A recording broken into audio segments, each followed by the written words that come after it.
Un ami de longue date.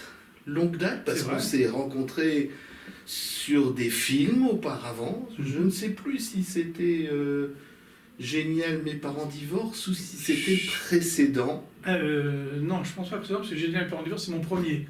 Alors donc c'était Film. celui-là ou le suivant. Ou 9 mois. 9 mois, oui, je pense que c'était 9 mois. Patrick Braoudet, que tout le monde connaît, qu'on s'est retrouvé plusieurs fois. Et la dernière fois, c'était pour une pièce au théâtre À la Renaissance. à la Renaissance. Absolument, père ou fils, avec Arthur Junio, entre autres. Et, voilà. Et cette fois-ci, Michel. il y a aussi un fils de, mais c'est le fils de Sardou. Ah oui, absolument, c'est vrai, c'est vrai. Voilà. Parce que je me suis pas spécialisé dans les fils d'eux, mais c'est vrai. Non, mais c'est vrai Absolument, que... c'est vrai. Mais toutefois, je vois Davy comme un acteur avec qui je travaille, et pas du tout comme le fils d'eux. Ah oui, oui, Ouais, mais bon, c'était, c'est voilà. le nom, bon, Ouais. pour beaucoup, Ouais, ça... Sardou, c'est Sardou. Voilà, alors, c'est une pièce où on parle de boire, de fumer De fumer, de conduire et de vite. conduire vite, Ouais, qui se joue actuellement au Théâtre de la Madeleine. voilà, absolument. Et bon, c'est une comédie, on peut le dire, mais avec un coup de théâtre, et moi je ne parlerai absolument pas de ce coup de théâtre, ni de la fin. Il ne faut surtout Voilà. pas parler du coup de théâtre, ni du dernier coup de théâtre de la fin, tout ça, parce que finalement c'est ça qu'on aime bien voir au théâtre, c'est quand il y a des coups de théâtre. Voilà, C'est une les expression, surprises. c'est Voilà. une expression qui vraiment est consacrée au théâtre, qui lui va bien. Et quand il y a une pièce avec des vrais coups de théâtre, il ne faut surtout pas en parler. Il Voilà. ne faut pas spoiler, comme on dit maintenant. Et pourtant, il y a, c'est pas une pièce qui a été montée là, c'est pas une pièce originale. Oui, existe- elle a été jouée déjà il y a 15 ans ou 14 ans, quelque chose comme ça. C'est un très gros succès, c'est une pièce qui a été jouée 1000 fois, je crois. Donc c'est beaucoup, c'est énorme. Depuis toutes ces années-là. Mais elle n'a pas vieilli. Son thème, donc ça parle de nos libertés, ça parle de est-ce qu'on peut conduire comme on veut, est-ce qu'on peut boire comme on veut, est-ce qu'on peut fumer comme on veut, dans une société où il y a maintenant évidemment de plus en plus de règles, de plus en plus d'interdits. Alors évidemment, en plus avec la pandémie, on est encore plus dans les interdits, dans les choses comme ça. La pièce ne parle pas de ça, elle ne parle pas de la pandémie, c'est une pièce vraiment qui a été écrite bien avant. Mais en même temps, elle est très actuelle à cause de ça aussi. Ben oui, parce qu'en fait, les lois contre l'alcool, contre la conduite, etc., elles datent, oui, de 15 ans, mais pas tellement plus que 15 Oui, et ans. puis elles ne font qu'augmenter en plus, parce que finalement la conduite, on parle de 80 km/h, avant ça a été 110, 90, 80, enfin... Ça évolue, non mais ça évolue progressivement, et pareil pour les interdictions de fumer, voilà. Donc c'est l'histoire de trois types qui ont chacun fait une connerie, un qui a conduit un peu vite, l'autre qui a bu un peu trop, et le troisième qui a fumé dans un endroit public. Ils se retrouvent enfermés dans une cellule de garde à vue le soir du réveillon. De dégrisement, ils disent, je crois. Ou non de dégrisement. Non, on parle Oui, de garde à vue, on parle de garde garde à à vue. Parce que moi, je suis pas, j'ai conduit un peu vite, donc je ne suis pas de dégrisement. C'est vraiment une garde à vue. Et ils sont en garde à vue pas trop à cause des délits, à cause des infractions qu'ils ont fait, mais surtout à cause du délit d'avoir gueulé sur les flics. C'est quand même un peu trois râleurs. Et qui se sont un peu emportés contre les flics. Et donc, du coup, c'est surtout pour outrage à agent qui se retrouve en tôle. Et il y a une avocate, commis d'office, qui va venir leur dire leurs droits et puis parler un petit peu de ce qu'ils ont fait. Ils vont parler chacun de ces interdits, de l'évolution de la société par rapport à tout ça. Et puis il va y avoir un vrai coup de théâtre qui n'intervient pas à la fin de la pièce, qui intervient vraiment dans le bon milieu de la pièce, où là on va comprendre des choses particulières que je ne peux pas dévoiler. Non, mais c'est une pièce où on rit beaucoup, il y a un suspense. À cause de ce coup de théâtre, il y a un grand suspense. Et puis on rit beaucoup parce que ça parle de tous ces interdits et des gens qui râlent et des gens qui sont contre certains trucs de la société. Et voilà. On peut quand même dire une chose, c'est que ces trois personnes ne se connaissaient pas. Ah ben non, ils se retrouvent... Ces trois qui étaient partis pour fêter le réveillon, chacun avec ses amis, et puis qui se retrouvent enfermés là, et donc ils viennent de milieux sociaux différents, qui sont trois personnages complètement différents, qui se retrouvent enfermés. Il y a Patrick Braoudet. Voilà, parce que alors moi j'ai fait mon excès de vitesse, pas énorme non plus, mais bon, Il râle contre le permis à points, il râle contre tout ça. Il y a Pascal de Melon qui, lui, joue le rôle de celui qui a été piqué sur la voie publique et bien bourré. Pas en voiture, il était à pied, mais en fait, c'est bien ça le problème aussi, c'est que quelqu'un qui est bourré sur la voie publique, même pas en voiture, ben on peut l'embarquer aussi dans un commissariat. Et le troisième, que joue David Sardou, qui est un personnage qui a fumé dans un endroit public, un grand fumeur, et qui s'est dit à un moment, je m'en fous, voilà. J'ai envie de fumer, je fume, et puis il est embarqué parce qu'il a pas fumé dans l'endroit où il a fumé. Donc ils se retrouvent tous les trois, et puis il y a Laura Presgurvic, qui est cette avocate, voilà, très jolie, et qui débarque au milieu de la cellule, et ils vont passer un réveillon qui n'est pas celui qu'ils auraient dû passer. C'est le moins qu'on puisse dire. Voilà. Alors, comment réagit le public? Parce que moi, je l'ai vu le soir de la première. Il y a souvent des petits arrangements, enfin des petites choses qui bougent. Est-ce que... Oui. Bon, pour l'instant, on est vraiment qu'au début. On a joué une semaine. Donc, ça bouge pas non plus énormément. Hein. La mise en scène, elle est faite. On fait des petits trucs. On comprend aussi, parce qu'au départ, on répète et on n'a pas répété avec le public. Donc, comme c'est une pièce drôle, on comprend pas forcément tout de suite où les gens vont rire. Donc évidemment, tout d'un coup, on est obligé de jouer avec les rires du public, parce que ça rit beaucoup. Et d'ailleurs, ça rit beaucoup plus dans les jours qu'on suivit qu'à la première, parce qu'à la première, on découvrait notre relation de nous, acteurs, avec le spectateur, et de le laisser rire, et de capter ses rires, et d'être des fois accueilli par les rires. Là, maintenant, on sait un peu où sont les rires. Donc forcément, on joue un petit peu... avec ça, avec cette attente du rire. On s'adapte en fait. Oui, on s'adapte, parce qu'évidemment, on ne veut pas frustrer quelqu'un qui est en train de rire, on ne joue pas par-dessus, sinon il est frustré de ne pas pouvoir rire, il est obligé de s'arrêter, tout ça. Puis quand on va au théâtre, au cinéma, voir un truc drôle, on a envie de rire. Quoi. Voilà. C'est tous ces tempos, d'ailleurs, que ce soit au cinéma ou au théâtre, au cinéma quand on fait le montage, c'est quand même très important de laisser les tempos de rire, parce qu'on sait quand même, on suppose quand même que les gens vont rire à un certain endroit. Et il ne faut pas enchaîner des trucs, sinon c'est pas bien.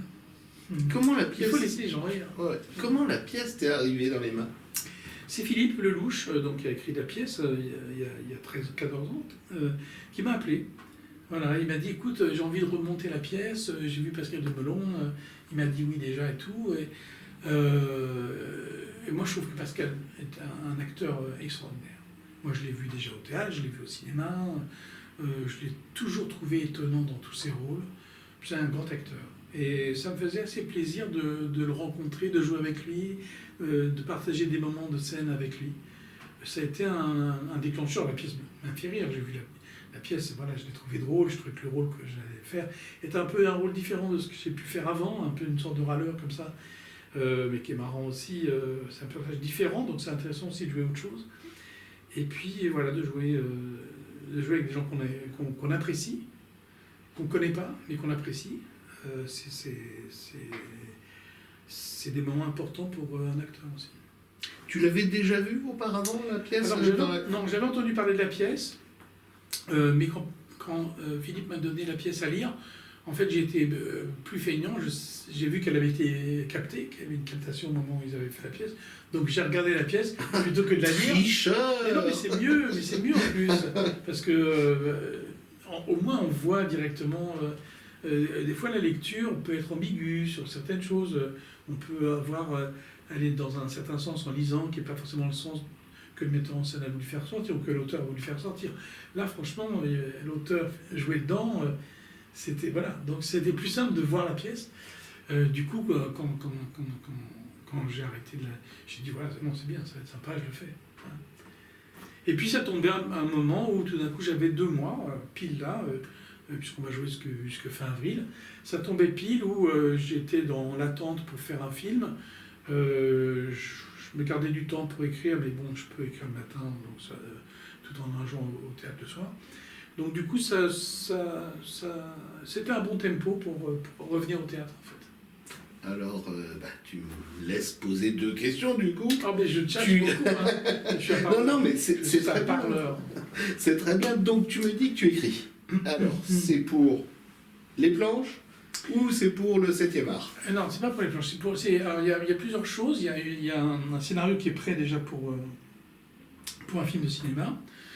Il y en a un autre qui est où on a fait une vingtaine de pages pour l'instant avec mon épouse pour une production et on attend pour continuer. Et puis il y a aussi tout un projet de série aussi, pour une série.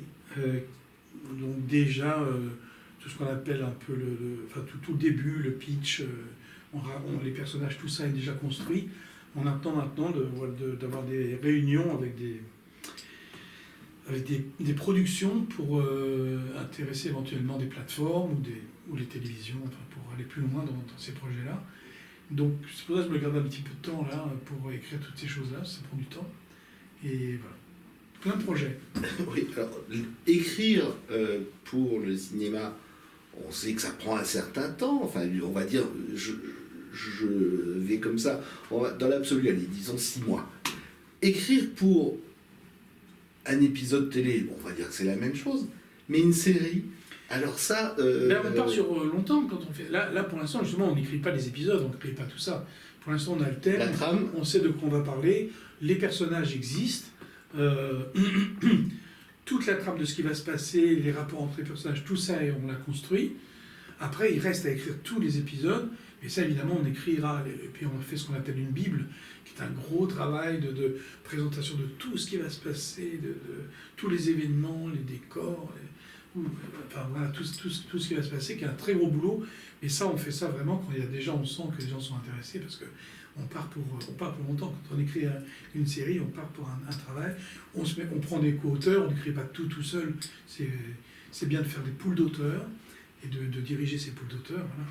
Donc c'est le but de cette série, c'est de construire tout ça, si on arrive à avoir l'intérêt, Netflix, Amazon, France Télévisions, tout ça, si on arrive à avoir un intérêt d'une chaîne pour ce projet. Voilà. Et pour le cinéma, alors, qu'est-ce qui se passerait? Est-ce qu'il y a quelque chose qui se présente Pour le cinéma, il y a un scénario qui est écrit déjà. J'étais déjà en financement avant la pandémie. Tout ça est tombé à l'eau, évidemment, comme plein de projets de films. Ça a été un épisode compliqué pour tout le monde, pas que pour le cinéma, c'était vraiment compliqué pour tout le monde. Et là, avec les producteurs avec qui je travaille, on se remet dessus. J'ai le casting, le scénario est écrit. Maintenant, il faut retrouver les finances pour le faire. C'est compliqué parce que les distributions de films sont sinistrées. Tous les films qui sortent, même ceux qui marchent un peu, je ne parle pas des blockbusters américains, des Batman, tout ça, bon, qui ont leur public, mais pour les films français, on peut dire que la plupart des films français n'ont pas le public qu'ils auraient dû avoir normalement. Du coup, ils ne sont pas rentabilisés, du coup, les distributeurs perdent de l'argent, du coup, ils ont les jetons pour investir pour les films suivants, ils sont largués. Enfin, voilà, c'est vrai que les gens retournent dans les salles, mais pas non plus comme au théâtre. Hein. Les gens hésitent un peu. J'espère que de mauvaises habitudes n'ont pas été prises, que Netflix n'a pas transformé la mentalité de ceux qui aiment la culture. Ça serait triste. Donc voilà. On attend. Est-ce qu'il y aura Patrick Braoudet devant et derrière la caméra? Oui, là normalement je dois jouer le rôle principal et les réaliser de celui-là. Alors, on a parlé de tes talents, le théâtre, le cinéma et écriture. Il faut quand même savoir qu'il y a une passion de Patrick Braoudet pour la photo. La photo, oui. Mais ça c'est une passion très ancienne. J'ai commencé la photo quand j'avais 16-17 ans. J'ai fait beaucoup de photos. J'ai arrêté un moment. Et puis j'ai repris. Et depuis une dizaine d'années maintenant, en fait, la photo me prend 30% de mon temps. En fait, je fais beaucoup d'expositions de photos. Surtout à Deauville. Non, je fais pas mal de photos qui sont faites à Trouville ou à Deauville, sur la côte normande, mais elles ne sont pas exposées que là. Les expos, j'ai fait des expos à Toulouse, à Aix-en-Provence, en Suisse, en fait pas seulement à Avignon, enfin pas seulement. Oui, mais enfin moi je vois souvent que tu annonces des vernissages, je vais faire un vernissage au Havre, puis j'ai exposé beaucoup à Paris. Normalement je dois faire une expo au mois de mai à Paris, une au Havre en avril. Ça me prend du temps, mais j'adore ça. J'ai toujours aimé la photo. Et je suis très heureux de voir que mes photos ont un public aussi, que des gens viennent voir les expos, achètent mes photos, ont envie de les avoir sur leur mur. Voilà, et j'ai même eu la chance d'être édité par les éditions Ramsay, qui est vraiment une édition de référence pour la photographie, qui fait des très beaux livres de photos, et qui a édité 2 livres de photos, un qui s'appelle Trouville et un autre qui s'appelle Deauville, parce que c'est pas la même chose. Ah non, il faut traverser. Et voilà, il faut traverser le pont, on se rend compte que les plages, tout ça, ne sont pas les mêmes, que les gens sur les plages ne sont pas les mêmes. Et donc j'ai ces 2 livres qui ont été édités pendant la pandémie, mais voilà, qui existent, qui sont là, et c'était une vraie satisfaction pour moi. Alors, vu tout ce que tu m'as raconté, on va se donner un rendez-vous pour la prochaine expo photo. Ça nous permettra de parler de tout à fait autre chose, de la passion de Patrick Braoudet pour la photo, de voir ce qu'il fait, parce que là, ici, on est dans une loge magnifique, il faut le dire. C'était la loge de Sacha Guitry, au Théâtre de la Madeleine. Elle est restée dans son jus, comme Guitry l'avait conçu, avec des papiers peints d'époque, des miroirs. Enfin, c'est, je pense, une des plus belles loges dans lesquelles j'ai eu le droit d'aller. Moi, honnêtement, j'ai fait quand même pas mal d'entretiens filmés dans des loges, et c'est la plus belle loge que j'ai vue.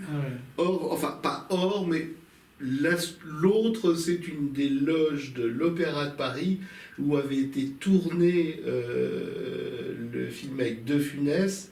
Et d'accord. Voilà. La Grande Vadrouille.